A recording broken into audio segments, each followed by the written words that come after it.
Continuing with the DB talk on Locked On Texans, what is the overall plan for Lonnie Johnson Jr.?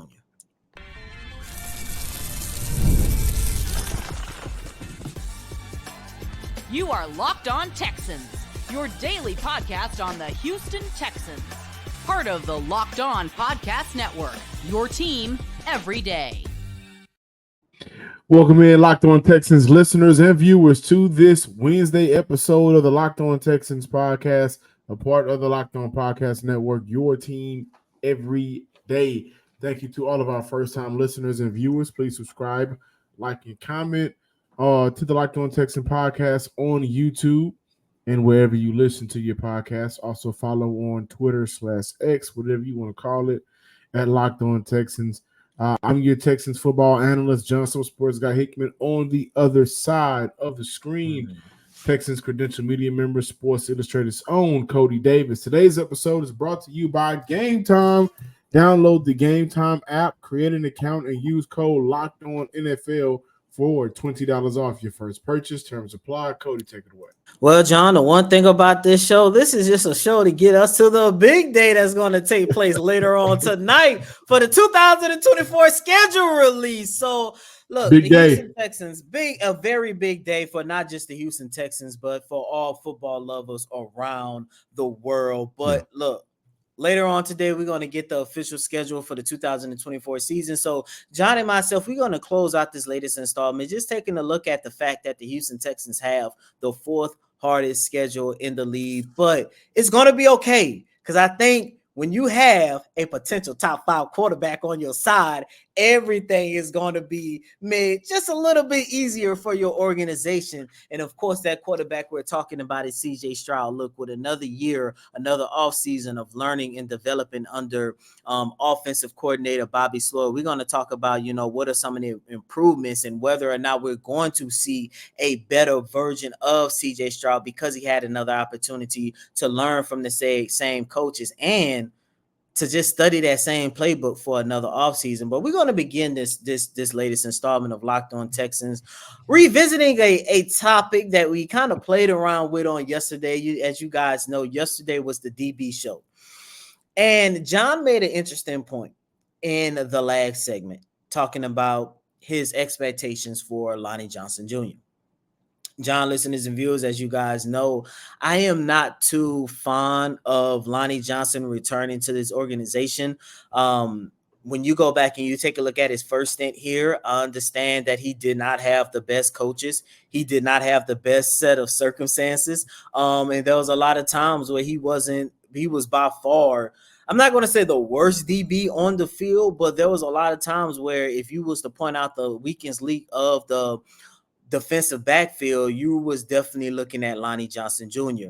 However, John, yesterday you made a very good point talking about how the Houston Texans will utilize Lonnie Johnson Jr. More so in his natural role, or the role where we saw the biggest and best potential in that young man, and that is at safety. And when I go back and I take a look at Lonnie Johnson Jr., man, his best moments of his career, not just his first stint with the Houston Texans, but his career was when Lovie Smith back in 2021 converted him from cornerback to safety, and we saw that young man thrive.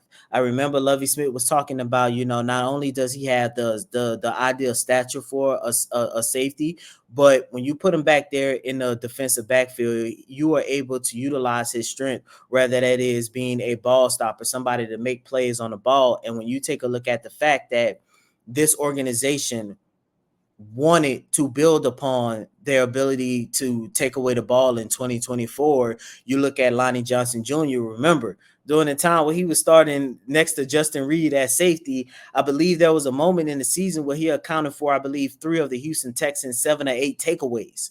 And then those takeaways came between week 4 of the 2021 season, week 5 of the 2021 season, and week 7 of the 2021 season. He finished off that season with 3 interceptions, 3 takeaways. And John, when I look at Lonnie Johnson Jr., I would say this. I'm going to give him a fair opportunity to prove himself, because not only is he coming in a better situation, but he's coming in a situation where he's going to arguably have the best teacher. You raved about Dino Vasso on yesterday. Both you and I did when we talked about the DBs. But at the end of the day, man, I think having an opportunity to learn, grow, and develop under head coach D'Amico Ryans is definitely going to do wonders for him.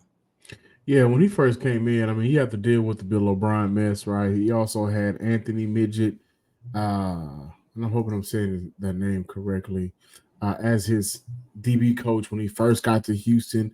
Now he's coming into a situation where it's D'Amico Ryans, Nick Caserio is running house at general manager, right? And you have Steven Adekoge as your safety coach now, and some of the success that he's had in the NFL. So I think that, to your credit, it's just a better coaching staff for Lonnie, right? But also look at Lonnie progressively getting better in his role while his snaps are limited, right? And he is a safety, no doubt about it. I don't think Houston will utilize him a lot at corner. He has a couple of snaps at corner for the last couple of seasons, but safety completely outweighs it. But I think when I look at him, he's going to be in competition with both Eric Murray and MJ Stewart to make this team, right? And I say specifically, when I look at the two, I'm looking at Eric Murray. Played a total of 176 snaps last year. His first 2 seasons in Houston, nearly 1,700 snaps. The last 2 seasons, a little bit over 300 snaps. So his snaps has went down. Houston is going to utilize him. Houston has utilized him in a specific role in the last couple of seasons. Essentially, that rotational piece, a guy that you can use in relief. And I think that's what Lonnie Johnson is at his point in his career right now. And between Eric Murray and MJ Stewart played a little bit more snaps the last 2 seasons for Houston, put a little bit more last year. Remember, Houston lost him to an injury. Eric Murray as well. He started in 1 game. Had a lot of good relief efforts for Houston. Did not allow a TD last year. No interception.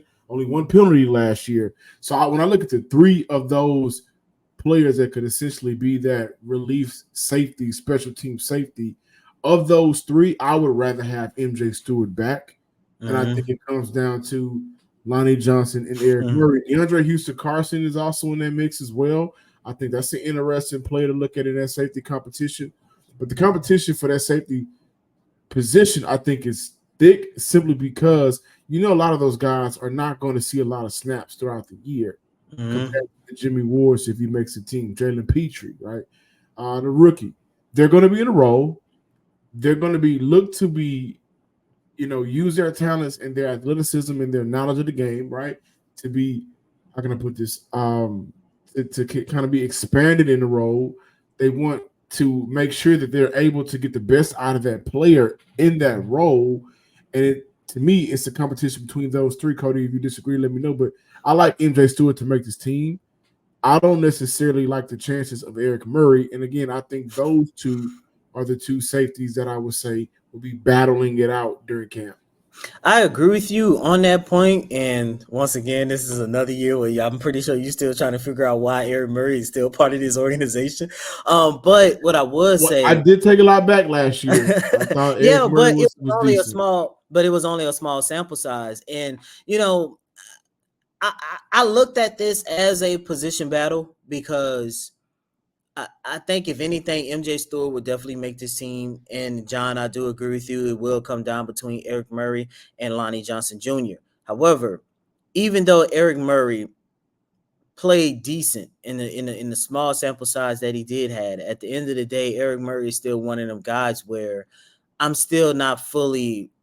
I can't say in order for this team to make that leap like they want to in 2024, Eric Murray is not one of those guys that I would look to and say, you know what, I'm going to put a lot of my trust in him. As a matter of fact, if it came down between Eric Murray, Lonnie Johnson Jr., and DeAndre Houston Carson, I'm rolling with DeAndre Houston Carson. Absolutely. Because he's part of the reason why that whole entire there was moments that defensive backfield was at least decent at times. he was part of the reason why, because he played a major role for this organization when the Texans were able to get him following his release from the Chicago Bears midway through the season. And he was part of the reason why that defensive backfield did not totally just disintegrate, because you had Jimmy Ward going in and out, because you saw the decline in Jalen Petrie. Like DeAndre Houston Carson, in my opinion, should definitely be a part of this organization. Murray and Stewart both went down with injury, so it was a lot of rotating guys in and out last year. Good point.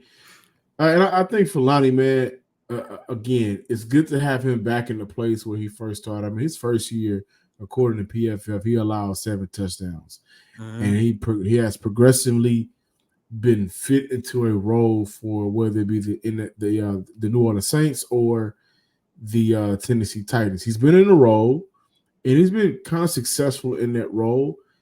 One thing that I like about Lonnie and his opportunity to make this team, and by the way, I don't think MJ or Eric is a lock, right? But what I like about Lonnie is, remember when he first got here, and it was like a joint practice, and they were supposed to be taking it slow, and Lonnie lit somebody up at practice. Oh, yeah, I do remember that. What I like about Lonnie with this team is his physicality and the toughness he brings to this team. And if you don't make it with the Texans, if you like to fight, he can go fight for the Rockets. But I do like what he brings as an athlete at their safety position and his physicality at their safety position. If he can get coached up like we think he can with this coaching staff, Coach Steven, he may be able to be somewhat of a damn good football player for Houston. I mean, and again, like we always like to give special teams players, if he want to hit like that, he can definitely hit on kickoff return.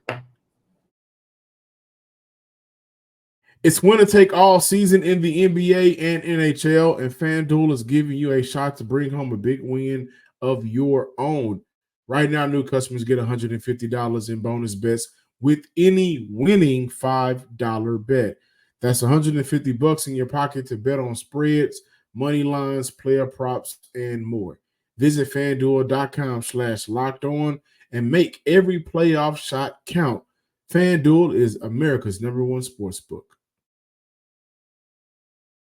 Welcome back in, ladies and gentlemen, to this Wednesday installment of Locked On Texans. John, we got our first shot at C.J. Stroud, the rookie quarterback, Jaden Daniels from LSU, now playing for the Washington Commanders, saying that he's going to do everything possible to surpass C.J. Stroud's phenomenal rookie season. I say it's the first because I think between him, Caleb Williams, and possibly Drake May, all three of those guys will say something along those lines at some point. But we got our first one.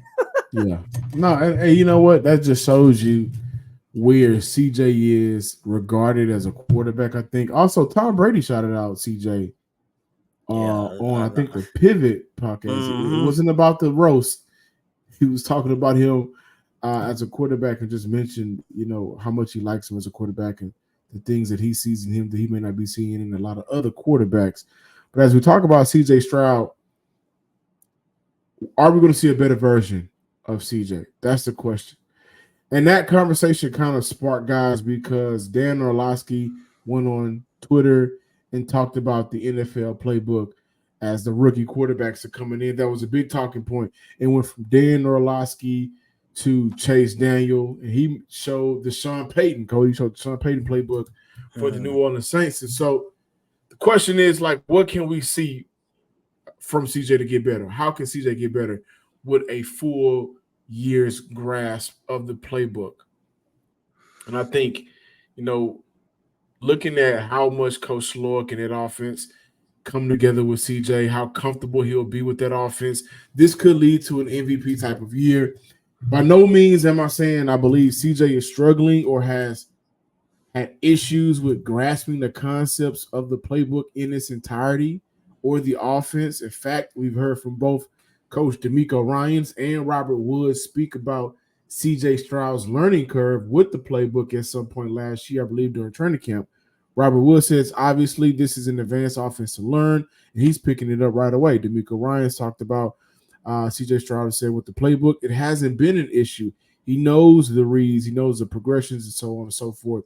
But I actually think I want to focus on CJ taking the leap in his game by the play caller having 100% trust that they're on the same page, Bobby Sloyd and CJ Stroud, about assignments, protections, hot routes, kills, etc.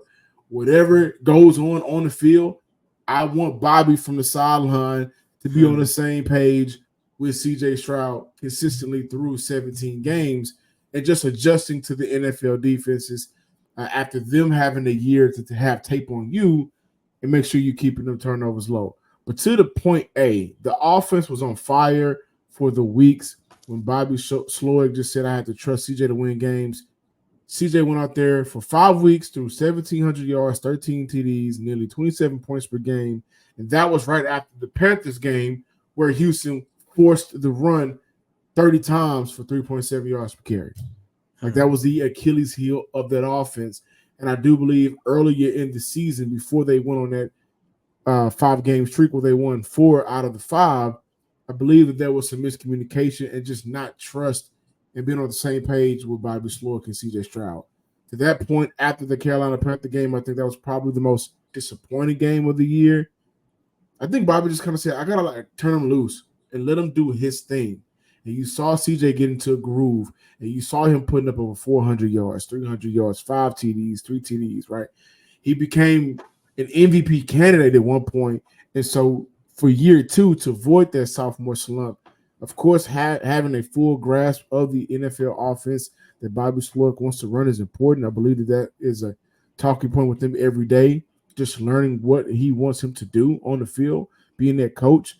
I also believe it's for Bobby to do the same thing and just say, hey, I trust you to make every throw, make the best read, the most perfect read as possible, to not put your player in danger, to not jeopardize us with a lot of turnovers. I trust you to get it done. I think that's how we'll see a better CJ Stroud.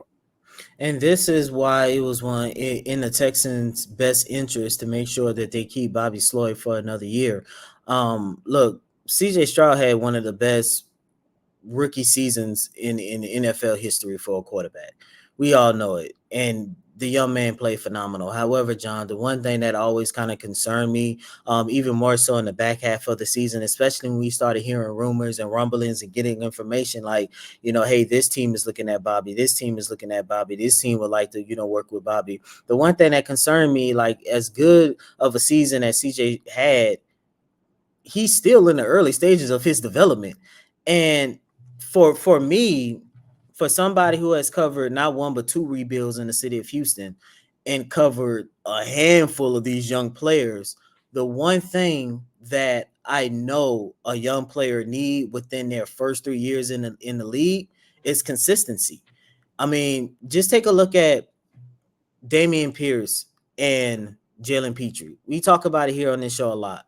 Yes, their rookie seasons was phenomenal. It's because whatever Lovie Smith was utilizing and whatever Pep Hamilton was doing on the offensive side of the ball for Dameon Pierce, it played to their potential. But to have that snatched away in your early seasons, in your early career development, and now you have to relearn everything under a whole new coaching staff. And John, to your point, and I remember that throughout the whole entire training camp, we had so many players, not just the young players, but the vets talk about how advanced Bobby Sloyd's playbook was. You knew it was going to take a toll on a handful of these young players. And unfortunately, it took a toll on Dameon Pierce. And look how that turned out for his second season. The same thing on the defensive side of the ball when you take a look at Jalen Petrie. A lot of people just think Jalen Petrie's rookie season was just a one-off thing. No, it wasn't. I do believe that young man has a talent to build off of that. But it hurt his development to have to be in one defensive system in 1 year, and then all of a sudden have that snatched away from you. You have to relearn everything within your second season while trying to live up to the expectation. Right. Sometimes it works in a player in favor, i.e. Derek Stingley Jr. But a lot of times, man, when you have these teams that's in a rebuild and they're getting rid of this play caller, they're bringing in this head coach, it takes a toll on these young players because not only are they trying to learn what these coaches and offensive coordinators are trying to do, they're also trying to get adjusted to the speed and get their skill set to the level of the NFL as well. And when you take a look at C.J. Stroud, once again, that's why it was so important for them to keep Bobby Sloyd, because we already know he has the talent. We know the quote unquote sophomore slump is real, but they definitely put CJ in the best case scenario to make sure that he does not fall into that sophomore slump, because he have that consistency. And it's not just with Bobby Sloyd, it's also with Gerard Johnson as well, because once again, he is still learning and still developing and putting his skills on the NFL level. And not only do he has that consistency, he has the trust with them as well. So this is why it was important to keep both of those guys around. This is why both of them got a hefty payday in order to make sure they stayed in the city of Houston. But in terms of seeing a better version of CJ, we're definitely going to see it, because he's just going to continue to build upon everything that they installed last year. Of course, retool it and revamp it, because now they have tape on you and they're going to try to come at you one way. But all this is going to do is just make sure that the foundation that is already in place for his career individual is just going to get stronger. Yeah, and when we talk about going into your second year, going up against an NFL defense, 18 NFL defenses that has tape on you now, and emphasizing limiting turnovers. You saw Dak Prescott's rookie year, 4 interceptions, 23 TDs, right? He still ain't trying. He still ain't replicate that since. Well, right, but you look at Dak his next year, double-digit interceptions, right? And also to your point of keeping Bobby and keeping Gerard Johnson and everybody, and how important that is for a foundation. You look at Baker Mayfield's rookie year, 27-14, right, with a passer rating of 93.7. By no means am I saying CJ and Baker is on the same playing field, but also he goes from Todd Haley to Todd Monken. His offensive coordinator switch actually 3 years in a row. So having that foundation consistently is important. And I think what you'll see from CJ is not having to miss out on some of the, how can I put it, like not having to miss out on some of those rocky moments, because Houston did a good job of keeping those guys intact. Hey, listen, game time, got it all, man. And I know sometimes it can be frustrating trying to buy tickets, especially if it was an NFL game and it's last minute. You woke up that morning and said, I want to treat myself and go watch the Houston Texans, but it's too late. Not with Game Time. They got killer last minute deals, all in prices, views from your seat, and their lowest price guarantee. Listen, Game Time takes the guesswork out of buying NFL tickets. Flash and zone deals where you can save even more when you choose the section and let Game Time pick the seat. With the views from your seat, you get a panoramic view from your seat in the app before you buy it. And the Game Time ticket coverage, your purchase is covered with the most flexible customer service policy in the ticketing industry. I don't know about y'all, but I love that. Take the guesswork out of buying tickets with Game Time.